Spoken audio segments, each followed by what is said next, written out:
Good morning, students. In this video lecture, we will study about the Bohr's correspondence theorem.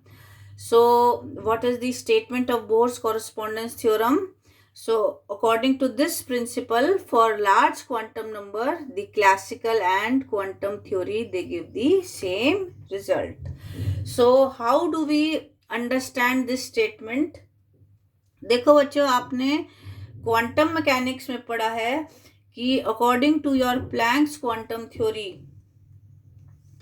N oscillator emits radiation of a particular frequency और ये frequency कितनी होती है? It is the frequency of oscillator itself. ये frequency कितनी होगी? It is the frequency of oscillator itself. पर जो बोर्स थ्योरी है ये हमें it tells us only about the frequencies of spectral lines. पर जो हमारी बोर्स थ्योरी है ये हमें क्या बता रही है? It is telling only about the frequency of spectral lines and it does not explain about the nature of the spectral line. इनकी नेचर को एक्सप्लेन नहीं करती, यानी कि weather these spectral lines are polarized or not. ये हमारी spectral lines polarised हैं या नहीं हैं, इसके बारे में ये बोर्स थ्योरी हमारे को कुछ भी एक्सप्लेन नहीं करती. और दूसरा, it does not explain the intensities of the spectral line. Intensities of spectral lines के बारे में भी ये बोर्स थ्योरी हमें नहीं बताती. ये हमने आपकी लिमिटेशंस ऑफ ड्रॉबैक में भी स्टडी करा है. पर जो हमारी क्लासिकल थ्योरी है वो कहती है कि जो फ्रीक्वेंसी है स्पेक्ट्रल लाइन की, it is same as the orbital frequency of electron. Classical theory के अकॉर्डिंग हमारे पास क्या चीज है कि frequency of spectral line is same as orbital frequency of electron. यानी कि कितनी हो जाएगी? Nu is equal to omega upon 2 pi. पर बोर्स थ्योरी हमें क्या बताती है कि जो फ्रीक्वेंसी है, frequency of spectral line, it is equal to the difference in energy between the two orbital states. यानी कि न्यू किसके बराबर है? E I minus E F upon H के, where E I is the initial energy level जहां से electron आपका transition करेगा to the final energy level. तो we can show that for transition between the states with large quantum number, अगर हमारा electron का transition ऐसे स्टेट्स के बीच में हो रहा है जिसमें क्वांटम नंबर जो इन्वॉल्व हैं दोज आर वेरी हाई, उस केस में जो फ्रीक्वेंसी है स्पेक्ट्रल लाइन की, it is very nearly equal to the orbital frequency of the electron. तो यही हमारा स्टेटमेंट है. For large quantum number the classical theory it gives the same result as the quantum theory. तो next इसमें हम आपका देखते हैं what is the frequency of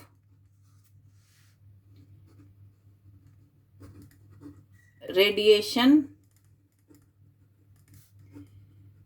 from classical mechanics. frequency of radiation from classical mechanics. तो देखिए, जो हमारा न्यूक्लियस है हाइड्रोजन एटम का, it contains A proton which is at rest and electron it revolves around the nucleus. Electron is revolving around the nucleus while the proton is at rest. Now suppose V is the velocity of electron and r is the radius of electron. So बच्चों time period कितना हो जाएगा electron का? Time period of electron t will be equal to 2 pi r upon v. तो इससे हम क्या निकाल सकते हैं? We can calculate the frequency of revolution of electron. ये कितना हो जाएगा? Frequency of revolution of electron this will be equal to nu हो जाएगा हमारे पास 1 अपॉन टी. टी की वैल्यू हम यहाँ से सब्स्टिट्यूट कर देंगे. So it will come out to be v upon 2 pi r. This is take it as equation number 1. अब ये जो आपका इलेक्ट्रॉन रिवॉल्व कर रहा है it requires a centripetal force. और ये सेंट्रीपिटल फोर्स हमें कैसे मिलेगा? It will be provided by the force of attraction between the revolving electron and the proton which is lying in the nucleus. तो हम ये कह सकते हैं F centripetal force is equal to your Coulomb force of attraction between the revolving electron and the proton lying in the nucleus. तो centripetal force हमारे पास कितना हो जाता है? mv square upon r and this is equal to 1 upon 4 pi epsilon naught e square upon r square. तो इससे again हम अपना क्या निकाल लेंगे? We will calculate v square. v square हमारे पास कितना आ गया? एक r से ये r कैंसिल हो जाएगा. e square upon 4 pi epsilon naught m into r. Take it as equation number 2. अब देखिए we will consider that electron orbit for which angular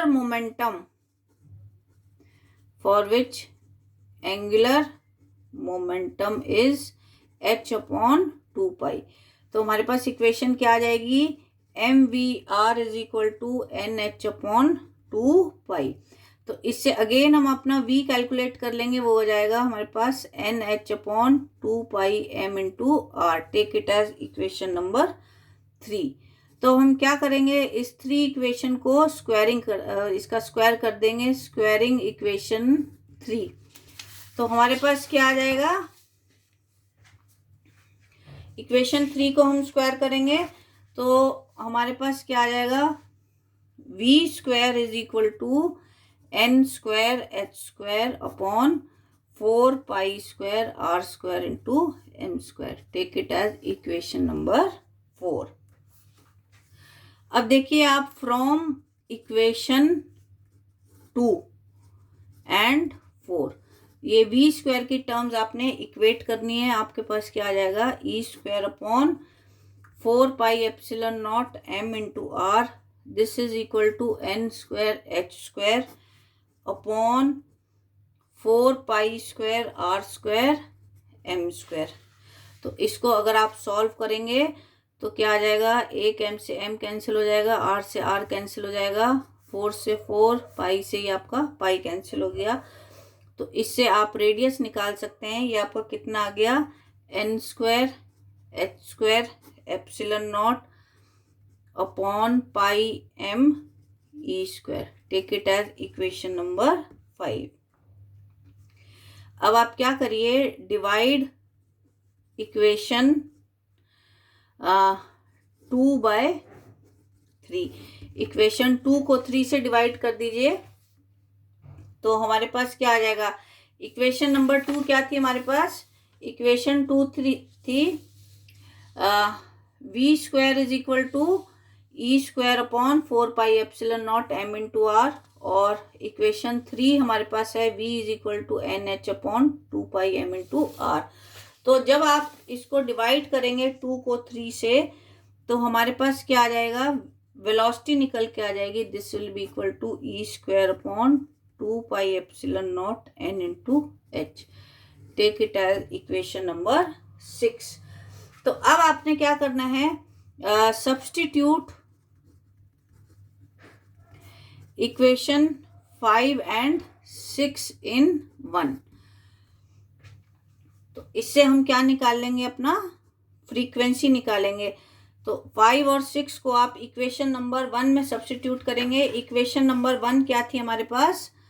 equation number 1 थी new is equal to V/2πr थी। तो V और R की value हम इसमें substitute करेंगे। तो हमारे पास क्या आ जाएगा? V कितना है? E²/2ε0n/h इंटू 2π, और R ये इक्वेशन नंबर 5 से हम सब्स्टिट्यूट कर देंगे। This is equal to πm⁴n²h²ε0। तो इससे हमारे पास न्यू कितना आ गया? Nu is equal to m⁴ pi से आपका ये पाई कैंसिल हो जाएगा, upon 4ε0² n³ into h³। So this is your equation number 7, and classically this is the frequency of light emitted by hydrogen atom. This is the frequency of light emitted by hydrogen atom. तो अब हम देखते हैं कि frequency of radiation from quantum mechanics. Frequency of radiation from quantum mechanics. Quantum mechanics के according आपकी frequency of radiation की value आपकी कितनी आएगी? तो हमारे को मालूम है कि according to Bohr's theory for hydrogen atom, जब भी हमारा इलेक्ट्रॉन ट्रांजिशन करेगा from state Ni initial level, यानी कि ये हायर एनर्जी लेवल पे होएगा, higher energy level to a lower state Nf final energy level, जिसकी एनर्जी आपकी कम होएगी, तो उस केस में ये क्या करेगा? It will emit a photon of frequency new, और इस की frequency of photon which is emitted, इसकी वैल्यू कितनी आती है ये हम पढ़ चुके हैं, m⁴ 8ε0² h³1/nf² - 1/ni²। तो उसमें हमने nf की जगह आपका आ जाएगा, हमने लिया था कि जिस स्टेट में भी या जिस ऑर्बिट में भी आपका ट्रांजिशन हो रहा है, whether it is first orbit, k shell या l shell, m shell, according to this. तो अगर हम इसमें यहाँ एज्यूम करके चलते हैं, if ni this is equal to n+1 and nf कितना है हमारा? n के बराबर है, where with the condition n जो है it is very very greater than 1, उस केस में हमारे पास ये फ्रीक्वेंसी ऑफ रेडिएशन एमिटेड कितना हो जाएगा? 1/n² - 1/n+1 का होल स्क्वायर। इस इक्वेशन को हम सॉल्व कर लेंगे। m⁴ 8ε0² h³ n+1² -n² upon n²n+1 का whole square. So this is equal to m⁴ 8ε0² h³ n² + 1 + 2n, इसको हमने एक्सपेंड कर लिया है, n²n+1 का होल स्क्वायर। n² से n² आपका कैंसिल हो जाएगा, and you will be left with m⁴ 8ε0² h³ 2n+1 upon n square n plus 1 का होल स्क्वायर।